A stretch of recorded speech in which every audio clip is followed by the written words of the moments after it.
कक्षा एकादश गणित के अगले वीडियो में आपका स्वागत है। आज हम सभी समुच्चय के बारे में अध्ययन करेंगे। समुच्चय में हम अधिसमुच्चय तक यानी सुपर सेट तक हम पढ़ चुके थे। अब आगे सुपर सेट के आगे कुछ विशेष जानने योग्य बातें हमारे लिए हैं, इसको हम ध्यान से देखेंगे और समझेंगे भी। कक्षा एकादश गणित, जैसे ए सबसेट बी का तात्पर्य दो अर्थों से है।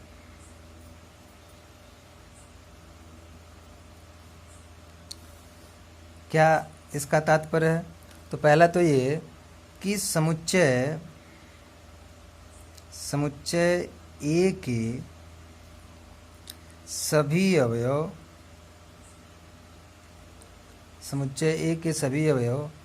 समुच्चय बी में निहित हैं, परंतु बी में कम से कम एक अवयव ऐसा है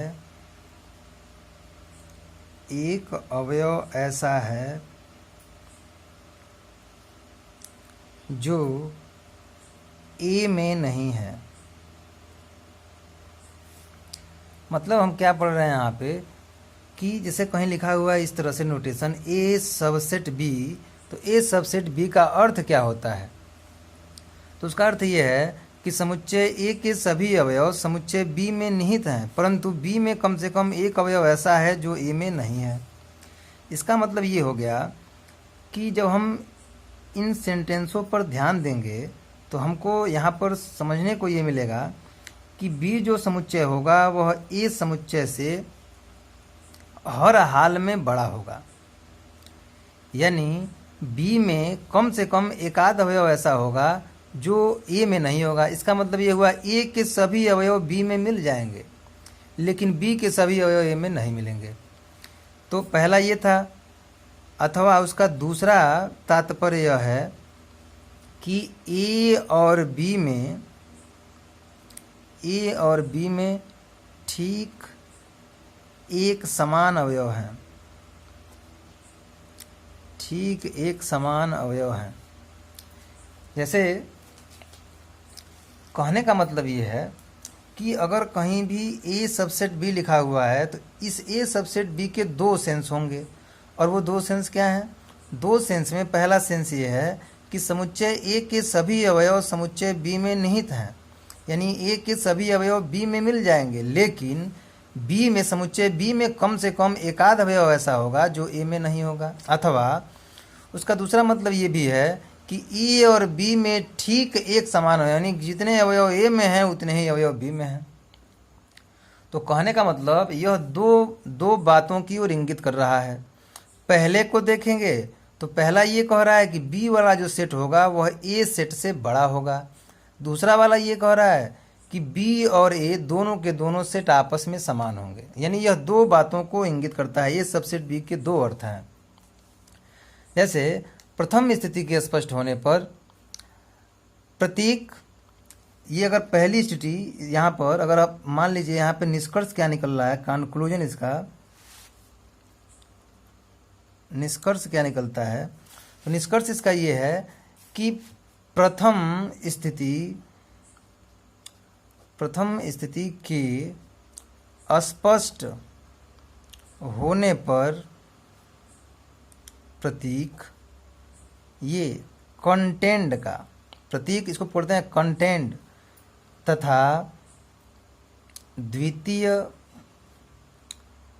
स्थिति के द्वितीय स्थिति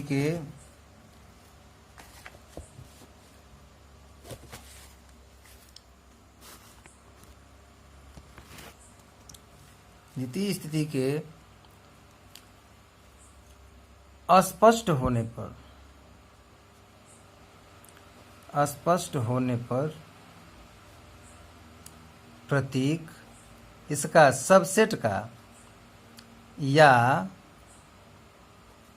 बराबर का प्रयोग किया जाता है।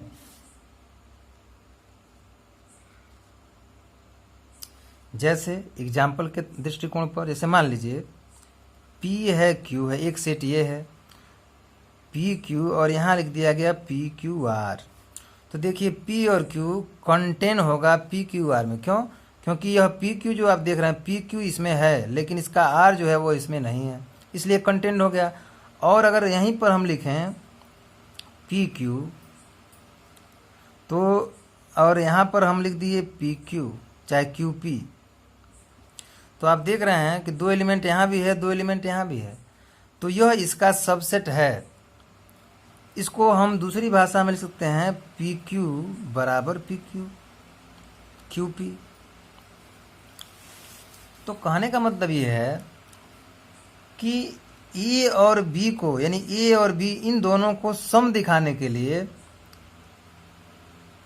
हमको या तो A सबसेट B या B सबसेट दोनों दिखाने पड़ेंगे। मतलब यहाँ से क्या निष्कर्ष निकलता है, अतः A व B दोनों को सम दिखाने के लिए, सम माने समान, सम दिखाने के लिए A सबसेट B और B सबसेट A दोनों दिखाने पड़ेंगे। फिर समझिए यहाँ पर थोड़ा सा, कहने का मतलब ये है कि अगर कहीं इस तरह का साइन दो समुच्चयों के बीच लिखा हुआ है तो इसके दो अर्थ होते हैं। पहला अर्थ क्या है? पहला अर्थ ये है कि जो समुच्चय A है समुच्चय B से हर हाल में छोटा होगा, या A और B इन दोनों में अवयवों की संख्या समान होगी। यानी जहाँ कहीं भी यह सबसेट के चिन्ह में देखिए यहाँ इक्वल टू का साइन रहता है, जहाँ इक्वल टू का साइन लग गया तो उसका मतलब ये हो गया कि इक्वल टू के साइन में और कंटेनिंग में थोड़ा अंतर ये है। जैसे देखिए यहाँ पे कंटेंट है, यहाँ पर इक्वल टू का लगा। कंटेंट का मतलब इधर वाला सारा अवयव इधर वाले यानी लेफ्ट के सभी अवयव राइट में मिलेंगे, तब वो कंटेंट का साइन लगेगा। अगर लेफ्ट और राइट दोनों में अवयवों की संख्या सेम है और एक ही तरह के हैं तो वहाँ पर हम सबसेट का चिन्ह लगाएंगे। तो इसका मतलब ये हुआ कि अगर मान लीजिए यह समुच्चय A है और यह समुच्चय B है, इन दोनों समुच्चयों के बीच बराबर का चिन्ह तब लगेगा जब दोनों में अवयवों की संख्या एकदम बराबर हो, मतलब काउंटिंग में भी और उनकी न्यूमेरिकली वैल्यू भी आपस में बराबर हो। यहाँ पर P है तो यहाँ भी P है, यहाँ पर Q है तो यहाँ भी Q है।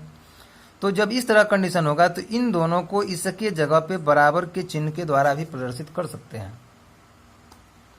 तो ये है ए सबसेट बी का तात्पर्य, यानी कि ए सबसेट बी के अर्थ क्या क्या होंगे उन्हीं को ये स्पष्ट कर रहा है। तो यहाँ पर इसको बहुत ही माइन्यूट तरीके से हमको पढ़ने की जरूरत है। मतलब कि प्रथम स्थिति जो अभी आपको बताए थे, ये स्थिति, इसके स्पष्ट होने पर हम कंटेंट का, और द्वितीय स्थिति के स्पष्ट होने पर हम सबसेट का या बराबर का प्रयोग करते हैं। एग्जाम्पल के माध्यम से आपको बताया गया है। यहाँ पर देखिए, मान लीजिए यह सेट है ए और यह सेट है बी।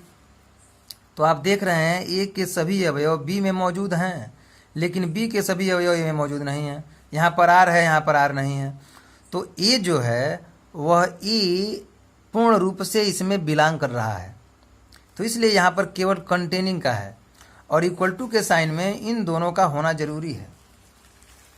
यानी इक्वल टू का साइन हम जब लगाएंगे तो इस इक्वल टू के साइन में दोनों तरफ के अवयव बिल्कुल एग्जैक्टली आपस में बराबर होने चाहिए। तो ये है ए सबसेट बी का तात्पर्य। ए सबसेट बी को हम दो तरह से समझ सकते हैं। अब यहाँ पर इसके बाद हम पढ़ेंगे अंतराल के उप समुच्चय के रूप में, यानी पढ़ेंगे अब हम अंतराल आर के उप समुच्चय के रूप में, यानी interval as subset of R. यहाँ पे आर का सेंस क्या है? R is notation for real number, यानी आर वास्तविक संख्याओं के समुच्चय को प्रदर्शित कर रहा है। यानी आर क्या है? आर बराबर है वास्तविक संख्याओं का समुच्चय। और वास्तविक संख्याओं का समुच्चय आप जानते हैं, वास्तविक संख्याएं वे संख्याएं होती हैं जिन्हें हम संख्या रेखा पर प्रदर्शित कर सकें, और संख्या रेखा पर परिमेय संख्याएं भी होती हैं और अपरिमेय संख्याएं भी होती हैं। तो दूसरे सेंस में हम ये कह सकते हैं कि परिमेय और अपरिमेय संख्याओं के संयुक्त रूप से जो हमको ग्रुप प्राप्त होता है, जो समूह प्राप्त होता है, उसको हम बोलते हैं वास्तविक संख्या। यानी वास्तविक संख्या परिमेय और अपरिमेय का सम्मिलन है। तो हम यहाँ पर अब पढ़ेंगे अंतराल किसको कहते हैं। अंतराल का मतलब ये होता है कि जैसे मान लीजिए ये एक संख्या रेखा है, मान लीजिए ये संख्या रेखा है, और इस संख्या रेखा पर मान लीजिए यह 0 है, 1 2 3 4, ये 1 है, ये 2 है, ये 3 है, ये 4 है। यहाँ 1 2 3 4, इधर आएगा तो -1 -2 -3 -4। तो कहने का मतलब, अगर मान लीजिए हमको -1 से लेके 1 के बीच की सभी संख्याओं को लिखना हो, तो -1 से 1 के बीच जब हम संख्याओं को लिखेंगे, -1 व 1 के बीच की सभी संख्याएं, तो इसके लिए हम इसको लिखने का तरीका हमारा ये है, यहाँ लिखेंगे -1 और यहाँ लिखेंगे 1। इसका मतलब इसमें ये ओपन इंटरवल, इसको हम पढ़ते हैं खुला अंतराल। खुले अंतराल का मतलब क्या होता है कि यह जो दोनों लास्ट वाले टर्म है, यानी कि यह -1 और 1 इसमें नहीं रहेगा, -1 के बाद और +1 के पहले की सभी संख्याएं इसमें सम्मिलित होंगी। और अगर हम ये कहें कि -1 व 1 को सम्मिलित करते हुए बीच की सभी संख्याएं, तो इसको अगर हमको सभी संख्याओं को लिखना हो तो इसको हम ऐसे लिखेंगे, यहाँ लिखेंगे -1 और 1। इसका मतलब ये हो गया, इन दोनों में देखिए क्या अंतर है। इन दोनों में अंतर ये है कि इसमें -1 और 1 उपस्थित नहीं होगा, इसके बीच के सभी अंक उपस्थित होंगे। और इसका मतलब ये हो गया कि इसमें -1 भी होगा और 1, यानी कहने का मतलब जब यहाँ से लेके यहाँ तक को इन संख्याओं को लिखेंगे हम, तो इसको कहेंगे, यह बताएगा क्लोज इंटरवल को, यानी बंद अंतराल को। और जब -1 को और 1 को छोड़ देंगे, यानी कि यहाँ से लेकर और यहाँ तक का इस बीच का जब हम लेंगे, तो बीच की संख्याओं को हम ओपन इंटरवल से लिखते हैं। यानी अंतराल मुख्यतः 2 प्रकार के होते हैं। पहले को कहते हैं विवृत या खुला अंतराल, और दूसरे को कहते हैं समवृत्त या बंद अंतराल। इसको पढ़ते हैं ओपन इंटरवल और इसको पढ़ते हैं क्लोज्ड इंटरवल। यानी मान लीजिए आपके पास 2 नंबर हैं, एक है A और दूसरा है B। ये 2 संख्याएं हैं और ये दोनों संख्याएं वास्तविक संख्याएं, यानी AB बिलोंग्स टू R। यानी कि अगर हम A और B को वास्तविक संख्याओं के समुच्चय से कोई 2 संख्या लेते हैं, जैसे मान लीजिए 1 5 हो गया, चाहे 2 8 हो गया, 6 15 हो गया, कुछ भी कोई 2 संख्या ले लेते हैं, और कंडीशन ये हो कि A लेस देन B, यानी A छोटा हो और B बड़ा हो, तो वास्तविक संख्याओं का समुच्चय, वास्तविक संख्याओं का समुच्चय क्या, y such that a less than b एक विवृत अंतराल कहलाता है,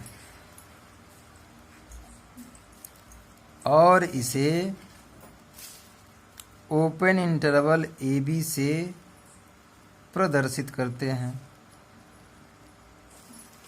जैसे मान लीजिए कि आपके पास ऐसे लिख दिया गया 1 और 5, और 1 और 5 में अब इस अंतराल को हमको फैला के लिखना है, और इस 1 और 5 को अगर हमको नेचुरल नंबर में वास्तविक संख्याओं को लिखना हो, तो नेचुरल प्राकृतिक संख्याओं को लिखना हो, तो 1 और 5 के बीच की सभी संख्याएं लिख देंगे। क्या क्या आएंगी? 2, 3 और 4 आएंगी। यानी ओपन इंटरवल 1, 5 का मतलब हो गया 2, 3, 4, और अगर क्लोज इंटरवल है 1, 5, तो इसका मतलब ये हो गया कि 1, 2, 3, 4 और 5। देखिए अंतर क्या है। अंतर ये है, ओपन में दोनों लास्ट वाले नहीं होंगे, और क्लोज्ड में दोनों लास्ट वाले भी होंगे, और बीच के भी सभी एलिमेंट होंगे। यानी ये किस पे है? प्राकृतिक संख्याओं पर। यानी अगर हम प्राकृतिक संख्याओं में हमको ओपन इंटरवल 1, 5 को लिखना हो, तो इसका मतलब ये हो गया कि हम यहाँ पर जब 1 और 5 को ओपन में दिखाएंगे तो उसको लिखेंगे 2, 3, 4, यानी ना 1 होगा ना 5 होगा। और जब क्लोज में दिखाएंगे तो 1 और 5 दोनों होंगे, बीच के भी एलिमेंट होंगे। तो ये है, इसको कहते हैं विवृत या खुला, और इसको कहते हैं समवृत या बंद। धन्यवाद।